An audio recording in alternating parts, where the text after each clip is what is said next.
Hello and welcome to the second video podcast for Monitor a Safe Workplace. In this podcast, we'll be specifically looking at hazard identification and risk assessment. In order to identify hazards, we first need to know what a hazard actually is. Now, a hazard is referred to as a dangerous event or situation that may lead to an emergency or disaster. It could also be a biological, chemical, or physical agent, or a property of an environment that may have adverse health effects or may cause injury or loss. As such, a hazard is a potential and not an actual possibility. So to put that into plain English, what a hazard actually is anything that could actually cause you to injure yourself. It could be a torn piece of carpet, it could be a sharp edge on a desk, it could be some really hot coffee sitting on the very corner of the table. It could be a chemical spill, it could be something that's incorrectly labelled in the chemical cupboard. It can even be as simple as how you sit at your desk and how you type onto your keypad.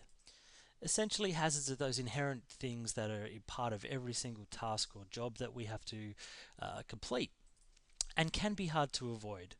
What we can do is try to minimize the risk of those hazards down to an acceptable level, which leads on nicely to what is a risk. Well, quite simply, a risk is the likelihood of injury or illness if exposed to the hazard. So if we were to use the example of a torn piece of carpet in a walkway, that is the hazard. The risk is that I was to catch my foot in the torn piece of carpet, trip over, and perhaps injure myself. So to manage risk, we use something that's called a hierarchy of control.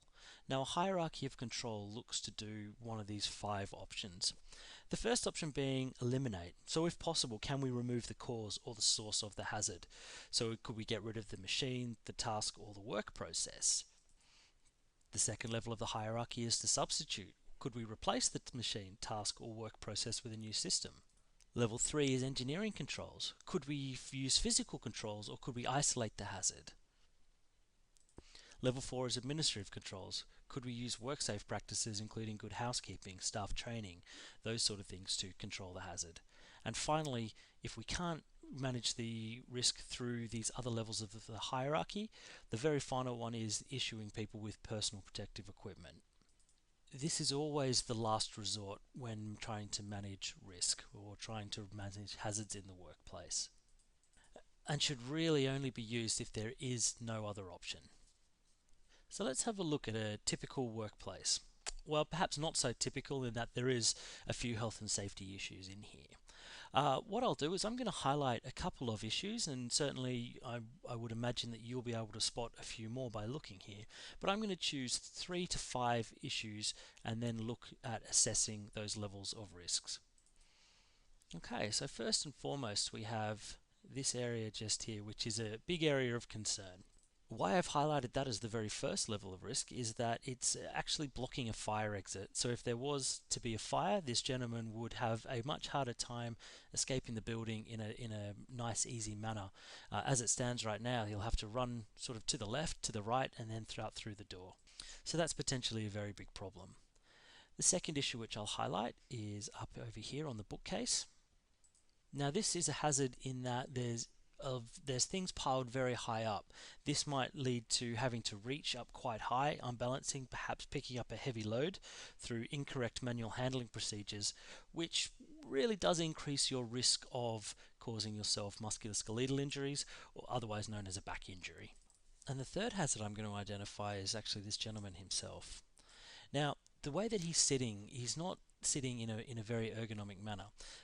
The way he's sitting hunched over with poor posture, quite close to his computer, it really does lend him to creating issues for himself down the future.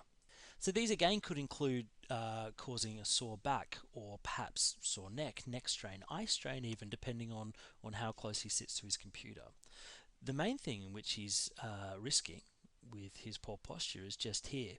He's risking something that's called carpal tunnel syndrome.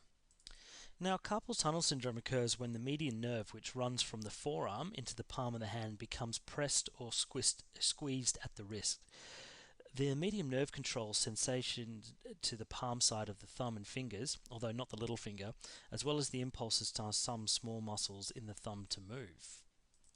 The carpal tunnel, a narrow, rigid passageway of ligament and bones at the base of the hand, houses the median nerve and tendons. Sometimes thickening from irritated tendons or other swelling narrows the tunnel and causes the median nerve to become compressed. This results in pain, weakness, or numbness to the hand and the wrist that can radiate up the arm. In extreme cases, that it can actually leave your hand in a slightly claw shape that's very hard to stretch out. And unfortunately, once you've got it, you do need to keep up stretches and exercise to make sure that it doesn't continue to degrade. Now, there's at least another two or three hazards in that work area. Some of them are doubled up. There's multiple of the same hazard, but it's something that's worth seeing if you can identify a couple as well. And once you've identified a hazard, let's have a look at how we can assess the risk level and how we can manage that. Okay, so to perform a risk assessment, we need to have an idea of what are we going to scale it against. How do we determine how bad the injury or how bad the injury would be if it was to take place? We also have to look at how likely it is to actually occur. And we can do that by using a risk matrix that can look similar to this one that you can see on your screen now. Now, this will vary in every organization, and the levels will vary, and how you look at them. The likelihood of these incidents happening as well will vary. But what we've done here is we've broken it down into two fifths that run along an axis. So the first thing we're going to look at is how likely is this going to happen. So is the instance of the risk rare, unlikely, possible, likely, or almost certain? So if we use the example from our previous slide with the blocked fire exit, we'll have a look at that and say, well, the likelihood of a fire happening in that office is probably going to be rare. You know, it's not a regular occurrence. He doesn't have any open flames in there. If it does happen, it's likely to be more of a freak accident rather than the normal course of his working day. So that means we're going to be operating in this column just here. So we're saying, okay, we think that it's going to be rare. So it's only going to occur in exceptional circumstances. What we then need to work out is what is the impact of that going to be if there is actually a fire and he's blocked into his office. So what we've done is we've classified this to 5 levels again. So we have insignificant. So if there was a fire, would this cause injuries not resulting in first aid? We could probably say we could rule that one out. Is it going to cause minor injuries where first aid is required? Again, the likelihood is that we could rule that one out. The moderate risk, medical treatment, it could be a little bit worse than that. Could it be major? Hospital admission required? Quite possibly. Or could it be catastrophic? So death or permanent disability to one or more persons. Let's say that we were to say that it was going to be a catastrophic level of risk. What we would do is we'd come across, and in our risk matrix here, we would find catastrophic, we'd come across, and that would give us this M, which is a medium level of risk. If we were to say that it was going to be major, that would give us a low level of risk. If we were to say insignificant, it would give us a very low. Now, how this breaks down, the very low says that we should keep a watching brief. And this basically means that although the risk level is low, the situation should be monitored periodically to determine if the situation changes. If we said that it's a low level of risk, we would say, well, we need to manage this by documented routine procedures, which must include application of the hierarchy of controls.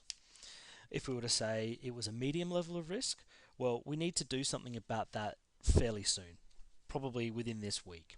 So this can stay the same provided that the risk level has been reduced to as low as reasonably practicable using the hierarchy of risk controls, or the risk assessment has been reviewed and approved by a supervisor.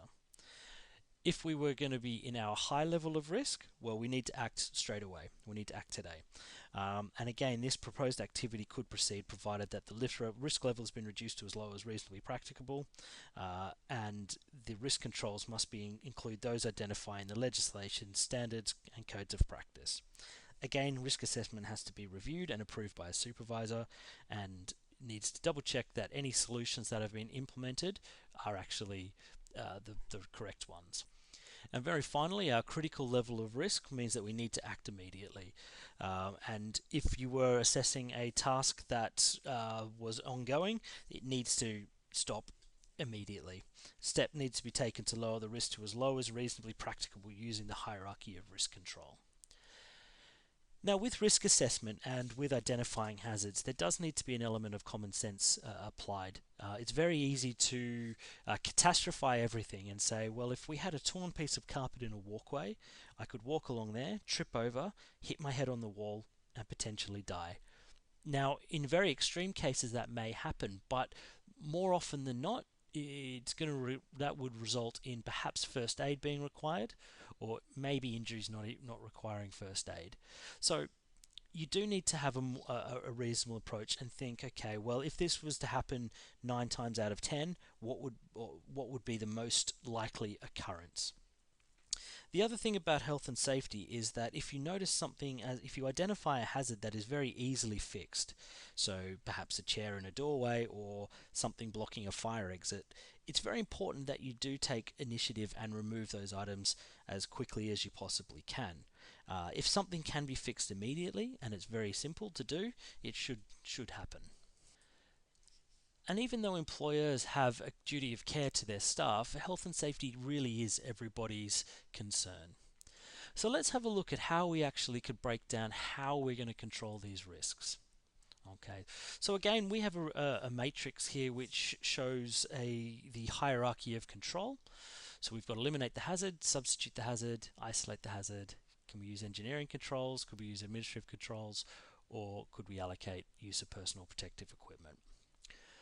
What we do with our risk matrix is we look at, okay, short term, how do we fix it in the short term? Can we eliminate it? Can we substitute it? Can we isolate it? Can we, and so on and so forth down the list. If to follow on from our torn carpet example, can we eliminate it? We can't eliminate the carpet. Can we substitute it? Possibly not. Can we isolate it? Most likely. So short-term control could be to erect a barrier around the torn carpet, perhaps put up warning signs to reduce to reduce the risk of someone tripping over and injuring themselves. We've also included a who and when to let people know who is accountable for fixing this hazard. We then look at implementing a long-term control, which would most likely be using engineering controls to fix the torn carpet, or perhaps substituting the hazard in fixing it or replacing the worn carpet as appropriate. So you can apply these levels of control to absolutely any hazards that you identify, and it's very important that you're aware of the hierarchy of control, as it does provide you with almost instructions on how best to approach a situation. Ultimately, though, the best way of dealing with risk is through staff training. Staff who are well trained, who understand what their duties are, what their responsibilities are, the importance of upkeep of their equipment and maintenance of their work area, are going to have a far greater impact of reducing the actual occurrences of accidents in the workplace more than any other way of dealing with it. And you can do this a few different ways, and most companies will do this during induction. They'll do it on the job, so as a new work process comes through, you'll be trained and taught how to do it, or very finally through toolbox talks, where staff members get together, discuss the issues, and come up and discuss best practice. So I hope you found this second vodcast useful. If you have any further questions, of course, feel free to use the forums or contact your trainer through the prescribed methods. Until next time, best of luck.